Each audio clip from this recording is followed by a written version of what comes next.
आपण बघत आहात आवाज कसमादेचा।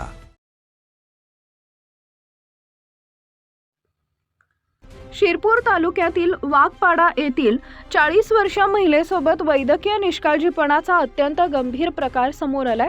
पोटदुखीच्या उपचारासाठी खासगी रुग्णालयात दाखल झालेल्या या महिलेच्या शस्त्रक्रियेनंतर त्यांच्या पोटातच कापडासारखी परकी वस्तू राहिल्याचं उघड झालंय।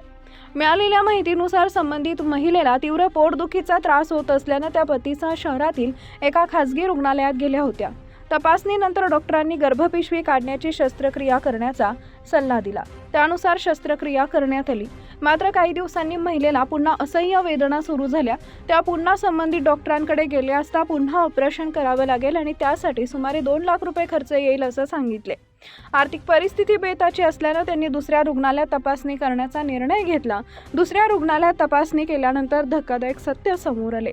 महिलेच्या पोटात कापडासारखी परकी वस्तू असल्याचं निदर्शनास आलं। त्यानंतर धुळे येथील शासकीय वैद्यकीय महाविद्यालयात उपचार घेतल्यानंतर हा प्रकार अधिकृतपणे सिद्ध झाला। या प्रकरणी पीडित महिलेने पोलिसात तक्रार दाखल केली असून डॉक्टर वैशाली तमखाने कृष्ण हॉस्पिटल आणि डॉक्टर दर्शन शशांक कुलकर्णी हॉस्पिटल शहादा यांच्या विरोधात गुन्हा दाखल करण्यात आला आहे। या घटनेमुळे शिरपूर परिसरात खासगी रुग्णालयाच्या कार्यपद्धतीवर गंभीर प्रश्नचिन्ह उपस्थित झाले असून रुग्णांच्या सुरक्षिततेबाबत चिंता व्यक्त केली जाते। या प्रकरणाचा पुढील तपास पोलीस उपनिरीक्षक हेमंत खैरनार करत आहेत।